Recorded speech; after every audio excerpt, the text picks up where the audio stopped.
BJP जो party है उनका मैनिफेस्टो का स्वागत करते हैं कि आप कम से कम पारा शिक्षक के बारे में सोच तो रहे हैं। वर्तमान सरकार जो है वो जब चुनाव था पिछली बार तो उन्होंने अपने मैनिफेस्टो में जिक्र किया था, लेकिन सोची नहीं। जीतने के बाद, सरकार बनाने के बाद सोची नहीं। आप तो सीधा बोलता है सरकारी शिक्षक कहाँ है, मतलब हम लोग को तिरस्कार का भावना से देखा जाता है। इस विद्यालय पहुंचने पर अधिकारी बोलता है सरकारी शिक्षक कहाँ है, पारा शिक्षक से बात नहीं करेंगे हम। तो इसका आशय क्या, मतलब हम लोग शिक्षक हैं कि नहीं है, हम लोग को सरकार अभी तक संशय में रखा हुआ है। लेकिन पैसा कम मिलने के कारण ये ध्यान लगा रहता है कि बच्चे को कैसे पढ़ाएंगे, कैसे लिखाएंगे, आगे कैसे बढ़ाएंगे। जेएमएम की सरकार बनी, उन्होंने कहा था कि 3 महीना के अंदर हम लोग आपका पहला वेतनमान का काम करेंगे। ये कुछ से कुछ बहाना करके 5 साल इन्होंने काट लिया। अगर भाजपा सरकार ऐसा बोली है तो हम लोग उसका हौसला अफजाई करते हैं और हम लोग उसका समर्थन करते हैं। नमस्कार, आप देख रहे हैं एक्सप्रेस न्यूज और पारा शिक्षक हमारे साथ हैं। और जैसा कि आप जानते हैं कि भाजपा अपने मैनिफेस्टो में पारा शिक्षकों के लिए कुछ खास वादे लेके आई है और हम इनसे जानेंगे क्या कुछ इनका मानना है, क्या कुछ कहेंगे। भाजपा ने अपना मैनिफेस्टो जारी किया है जिसमें कि उन्होंने पारा शिक्षकों यानी कि अनुबंध कर्मी जितने हैं उनको नियमितीकरण करने की बात वो कह रहे हैं। अगर उनकी सरकार बनती है तो नियमातहत जो कुछ होता है, तो इस पर क्या कुछ राय है आप लोगों को? जी, मैनिफेस्टो में जो घोषणा उन्होंने किया है ये अभी सुनने में तो बहुत अच्छा लग रहा है, लेकिन आगे कितना ये चरितार्थ हो सकता है ये तो वक्त बताएगा। क्योंकि जिसकी भी सरकार बनेगी, नहीं कर सकते किसकी सरकार बनेगी, हमको भी पता नहीं है, चुनाव के बाद पता चलेगा। अगर भाजपा सरकार ऐसा बोली है तो हम लोग उसका हौसला अफजाई करते हैं और हम लोग उसका समर्थन करते हैं। एज ए टीचर पारा शिक्षक आप रह चुके हैं काफ़ी सालों से, तो क्या कुछ परेशानियाँ ऐसे में झेलनी पड़ती है आप लोगों को? बहुत परेशानी, एक तो कम वेतन में आज के महंगाई के दौर में जीने में क्या परेशानी हो रही है वो आम पब्लिक से पूछिए। और इस महंगाई के दौर में महंगाई के हिसाब से हम लोगों के वेतन भी नहीं बढ़ता है और जितना बार वेतन बढ़ाना पड़ता है हम लोग को आंदोलन करके बढ़ाना पड़ता है। सरकार अपने मन से कुछ नहीं देती है। एक कर्मचारी के तौर पर जो सुविधाएं मिलनी चाहिए वो कोई सुविधाएं हम लोग को अभी तक मुहैया नहीं हो रही है। और बहुत कम समय में बहुत सारे पारा शिक्षक सेवानिवृत्ति के कगार पर पहुंच जाएंगे। तो क्या उम्मीद ही कर सकते हैं और क्या कर सकते हैं। सरकार से हम लोग बहुत डिमांड किए, आंदोलन किए, लेकिन नतीजा जस का तस पड़ा रहा, कुछ नहीं हुआ। अब ये सरकार से उम्मीद करते हैं कुछ कर दे हम लोग। ये आम गवर्नमेंट टीचर हैं, वो जिस क्राइटेरिया को फॉलो करते हैं या जो कुछ फुलफिल किए हुए, आप लोग उस क्राइटेरिया को फॉलो या फुलफिल किए हुए हैं? सारा क्राइटेरिया को हम लोग फुलफिल करते हैं। उसके बावजूद भी कोई सरकार, बीजेपी सरकार भी बनी, उस समय भी कुछ हुआ नहीं। लेकिन लास्ट में रघुवर जी एक नियमावली बनाए थे, उसका जो पालन नहीं होगा, सरकार गिर गई। फिर जेएमएम की सरकार बनी, उन्होंने कहा था कि 3 महीना के अंदर हम लोग आपका पहला वेतनमान का काम करेंगे। ये कुछ से कुछ बहाना करके 5 साल इन्होंने काट लिया। कोरोना है, ये है, वो है कह के काट लिया। अभी फिर फ़िलहाल अभी जो बीजेपी की सरकार मैनिफेस्टो में बोली है उसमें मेरा एक बात कहना है कि जो आज से 10-15 दिन पहले बीजेपी की जो पहले मुख्यमंत्री थे प्रथम, बाबूलाल मरांडी जी, वो बोले थे कि हम पारा टीचर का जो मुद्दा है, जो टेट पास है, वो जिस सीट पर अपना बहाल है, जहाँ पर जिस स्कूल में, उसको उसी जगह पर उसको समायोजित कर देना चाहिए और हम करेंगे, ये बोले हैं। उनका बात से तो हम लोग को कुछ लग रहा था कि सरकार ये आएगी तो कुछ करेगी। लेकिन आज का मैनिफेस्टो में कुछ ऐसा लगता है कि जवाब, मतलब लगता है नियम संगत कई बात उसमें लिखा हुआ है। तो नियम संगत कहने से लगता है कि थोड़ा सा पीछे हट रहे हैं बोल के सर। इसलिए थोड़ा सा इन पर गौर करना चाहिए बीजेपी सरकार को भी। और अभी के चुनाव का मुद्दा है, इसमें फिर से उनको सुधार करना चाहिए इस पर। आप क्या कहेंगे इस मामले को लेकर? हम तो यही कहना चाहेंगे कि जो भी पार्टी मैनिफेस्टो तैयार करती है तो उसको कम से कम ये संभव कोशिश करना चाहिए कि उस मैनिफेस्टो को पूरा करे, 100% पूरा करे। तभी जो है वो भविष्य के लिए भी अच्छा रहेगा, उनके लिए खास करके।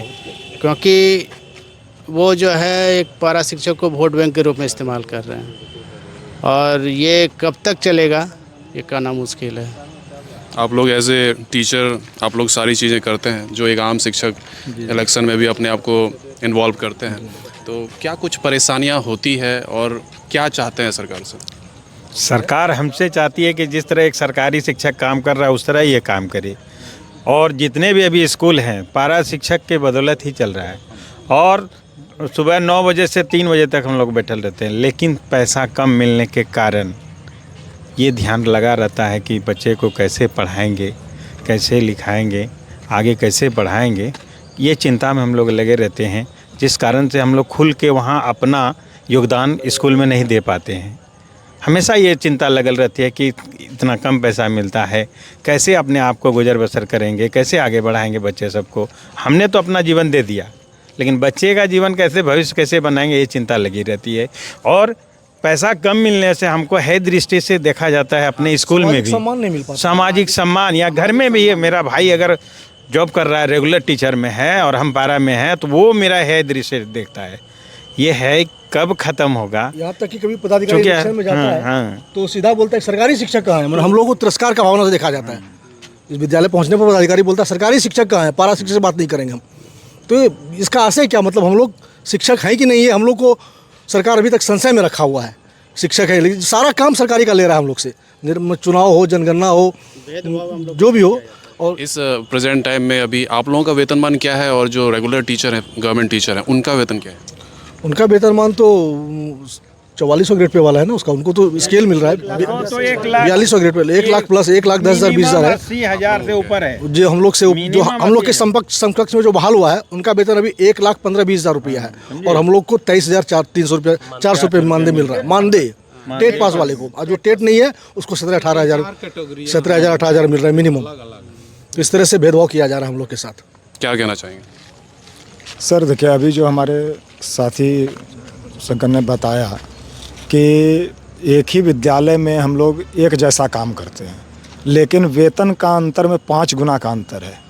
ठीक है, किसी का 1 लाख से ऊपर है और किसी का 20,000 का लमसम है। तो यहाँ पर तो सर देखिए, सुप्रीम कोर्ट का भी आदेश है कि समान काम के लिए समान वेतन मिलना चाहिए। इसकी भी अवहेलना सरकार कर रही है। आज बीजेपी जो पार्टी हैं, आज उनके मैनिफेस्टो में इस चीज़ का जिक्र किया गया कि हमारी सरकार आते ही जो है हम पारा शिक्षकों का जो समाधान है, समस्या है, उसका समाधान करेंगे। नहीं तो हम तो उनका मैनिफेस्टो का स्वागत करते हैं। बीजेपी जो पार्टी है उनका मैनिफेस्टो का स्वागत करते हैं कि आप कम से कम पारा शिक्षक के बारे में सोच तो रहें। वर्तमान सरकार जो है वो जब चुनाव था पिछली बार तो उन्होंने अपने मैनिफेस्टो में जिक्र किया था, लेकिन सोची नहीं। जीतने के बाद, सरकार बनाने के बाद सोची नहीं। आप सरकार बनाने से पहले सोच रहे हैं। उम्मीद करते हैं कि आप सरकार बनाएं और उसके बाद भी हम लोगों के बारे में सोचें, हमारी समस्या का समाधान करें, हमारे भी बच्चों का भविष्य संवारें। हमारा तो भविष्य आधा से अधिक गुजर गया। आज हमारे घर में अगर एक थोड़ा सा भी गंभीर बीमारी से ग्रसित हो जाए, इलाज कराने के लिए हम लोगों को दर दर भटकना पड़ता है, कर्ज लेना पड़ता है, ज़मीन गिरवी रखना पड़ता है, मकान गिरवी रखना पड़ता है, बेचना पड़ता है, माल जाल को बेच करके इलाज कराते हैं। सर इतना पैसा नहीं रहता पास में, जितना सरकार देती है उतना में महीने का घर खर्च भी नहीं चलता। इस महंगाई में 1000 रुपये से ऊपर का सर सिलेंडर है। कम से कम सरकार सोचे, सरकार बनाए। ठीक है, बीजेपी सरकार का हम स्वागत कर रहे हैं, आप आइए, गद्दी में आइए, सरकार बनाइए, लेकिन हम लोगों के समस्या का समाधान कीजिए। जैसा आपने मैनिफेस्टो में दिया है वो संशय को ख़त्म कीजिए, नियमत संगत वाला। और हम नियम संगत हैं, नहीं है तो समान कार्य तो कर रहे हैं, समान वेतन तो दीजिए सर। ये तो माननीय बाबूलाल मरांडी जी का बयान कुछ दिन पहले आया था, तो उन्होंने उस समय जो कहा और आज जो मैनिफेस्टो पार्टी का बीजेपी का जारी हुआ है, दोनों में कुछ फ़र्क नज़र आ रहा है। ये समझ से परे है कि फ़र्क कैसे है, जो कि हमारे ही बीजेपी के जो ये प्रभारी अभी आए हुए हैं, हेमंता बिस्व शर्मा जी जो असम के मुख्यमंत्री हैं, उन्होंने अपने ही स्टेट में अभी कुछ विगत 2-3 महीना पहले ही वहाँ के पारा शिक्षकों को बिल्कुल उनका सरकारीकरण किया, उन्हें फुल वेतनमान दिया। तो जब वहाँ बीजेपी की सरकार है, उन्होंने उनको उसी के जगह पर फुल वेतनमान देकर उनको अस्थाई कर दिया, तो यहाँ कौन सा नया नियम चाहिए इनको। दूसरी बात है कि यहाँ हम लोग सारे अहर्ता को पूरा करते हैं, चाहे वो एकेडमिक क्वालिफ़िकेशन हो, चाहे वो ट्रेनिंग हो, चाहे वो टेट हो, चाहे वो एक्सपीरियंस हो, और यहाँ तक कि हम लोग झारखंड के मूलवासी हैं। और हम लोग झारखंड के मूलवासी इस तरह से दर दर भटक रहे हैं एक अच्छी नौकरी के लिए कि अब इतनी पीड़ा होती है यहाँ की सरकार से कि हम लोग अपनी पीड़ा व्यक्त भी नहीं कर पा रहे हैं अच्छी तरीके से। तो ऐसे तो दोनों सरकार, बीजेपी की सरकार ने भी अपना कार्यकाल पूरा किया, उसके बाद गठबंधन की सरकार ने भी अपना कार्यकाल पूरा किया। तो पिछले बीजेपी के सरकार ने लगभग 6-7 स्टेट में अधिकारियों को वहाँ भेजा, वहाँ की नियमावली का अध्ययन करने के लिए, और उन्होंने कहा कि आप लोगों को इसके अनुरूप जो है अध्ययन करके हम यहाँ अस्थाई करके वेतनमान देंगे, लेकिन वो नहीं कर पाई। उसके बाद माननीय हमारे वर्तमान मुख्यमंत्री हेमंत सोरेन जी ने भी अपने मैनिफेस्टो में चुनाव में कहा कि मैं 3 महीने के अंदर आप लोगों को अस्थाई कर दूंगा, लेकिन 5 साल तक किस तरह से टाल मटोल करके गुजर गया ये तो देख ही रहे हैं। कई बार आंदोलन के मूड में भी हमारा संगठन आया, लेकिन ये समझा कर उनको चुप करा दिया गया कि नहीं आपको आंदोलन करने की ज़रूरत नहीं है, आप आइए हमसे बात कीजिए, समस्या का समाधान निकलेगा। लेकिन ऐसा मूर्ख बनाया इस सरकार ने कि कहा नहीं जा सकता है। एक छोटे बच्चे को जिस तरह से चॉकलेट दे के बुड़बक बना दिया जाता है, बस जस्ट लाइक इसी तरीके से जो है बुड़बक बना दिया गया। मैनिफेस्टो का स्वागत करते हैं और आशा करते हैं कि ये सरकार अपने मैनिफेस्टो को अधिक साफ़ सुथरा तरीके से और हमारे अगल बगल के राज्य में जो हुआ है अस्थायीकरण, उससे सीख लेते हुए जल्द से जल्द कर दे तो हम इनका गुणगान करेंगे। तो ये तमाम वो पारा शिक्षक थे जिन्होंने बीजेपी के मैनिफेस्टो का स्वागत किया और मिला जुला रिएक्शन था। और तमाम ऐसे ही खबरों के लिए बने रहें और देखते रहें एक्सप्रेस न्यूज़। तब तक के लिए धन्यवाद।